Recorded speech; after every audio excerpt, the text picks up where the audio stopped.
Topic है वो है recognising a compound as having ionic bond या आयनिक बॉन्ड्स। कोई हमारे सामने एक कंपाउंड होगा, उसको हमने रिकॉग्नाइज करना, पहचानना है कि ये आयनिक कंपाउंड है, आयनिक कंपाउंड है। और उसमें कौन सा बॉन्ड होता है? आयनिक कंपाउंड में आयनिक बॉन्ड होता है। आयनिक कंपाउंड में कौन सा बॉन्ड होता है? Ionic bond. वो हमने बताना है। अब गौर से देखने, यहाँ देख के पता चल रहा है, देख के पता चल रहा है ये कंपाउंड है। बताओ Mg का हम पढ़ चुके हैं, Mg कितने इलेक्ट्रॉन लॉस करता है? +2। ऑक्सीजन कितने गेन करता है? -2। बताओ ये किससे बना फिर? आयन से। ये कौन सा कंपाउंड होता है? सिंपल। इसको वर्डिंग में आपको समझा रहा हूं। एक तरीका ये है, एक तरीका ये पहचानने का। सोडियम कितने इलेक्ट्रॉन लॉस करता है? ग्रुप 1 से बिलोंग करता है, +1। फ्लोरीन ग्रुप 7 से बिलोंग करता है, कितने गेन करेगा? 1। तो कितना गेन कर सकते? बताओ ये क्या टाइम, ये दोनों ने आपस में क्या किया? अट्रैक्शन हो गया। अट्रैक्शन से क्या बना? अट्रैक्शन में क्या कहते हैं? The attractive force which hold two or more atoms together is called chemical bond। अब ये अट्रैक्शन है आयंस के दरमियान, तो ये कौन सा बॉन्ड है? Ionic bond. यहाँ से पता चल गया आयनिक बॉन्ड है।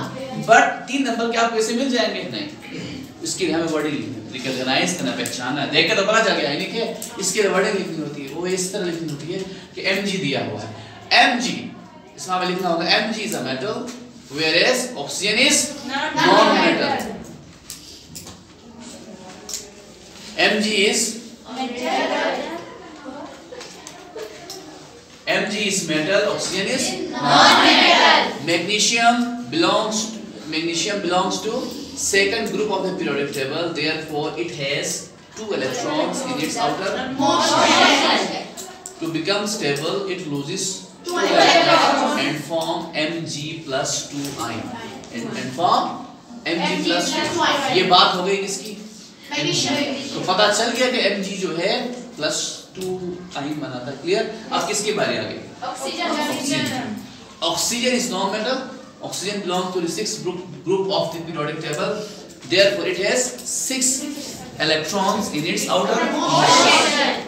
How many electrons are required to become stable? 2। Oxygen need how many electrons? 2 electrons to complete its octet and form O-2 ion। Is it clear? Yes। Clear? अब इसके बाद हमें लिखना होगा, देखें एक Mg 2 इलेक्ट्रॉन लॉस करता है, एक ऑक्सीजन कितने इलेक्ट्रॉन गेन करता है? 2। मतलब एक Mg आयन के साथ कितने और आयन मिलेंगे? एक मिलेंगे ना। एक 2 दे रहा है और एक 2 ले रहा है, तो दोनों कितने? एक Mg। For every Mg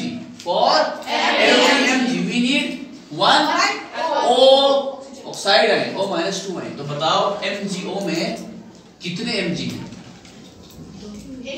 Mg कितने? O कितने? फॉर्मूले से पता चल गया। तो हमें पता चल गया कि ये दोनों आयन्स हैं, तो hence the resulting formula of the compound is what? MgO।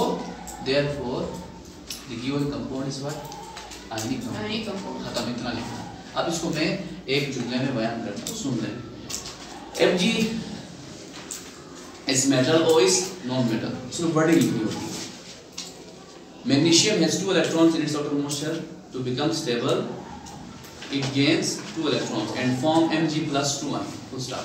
उसके बाद ऑक्सीजन की जिक्र करेंगे। Oxygen belongs to the 6th group of the periodic table। It has 6 electrons, therefore it has 6 electrons in its outermost shell। To become stable, it gains 2 electrons and form O-2 ion, which is known as oxide ion। Full stop। उसके बाद लिखोगे for every Mg+2 ion we need या you need how many O ion? 1। Is it clear? तो एक Mg ion हुआ, एक O-2 ion हुआ, oxide ion हुआ। तो बताओ ये बॉन्ड किसके दरमियान बना? आयन्स के दरमियान। तो therefore the resulting compound is what? Ionic bond। Therefore the resulting formula of given compound is what? MgO। Therefore it is ionic compound। Therefore ionic compound and having ionic bond, and we know that ionic compounds having ionic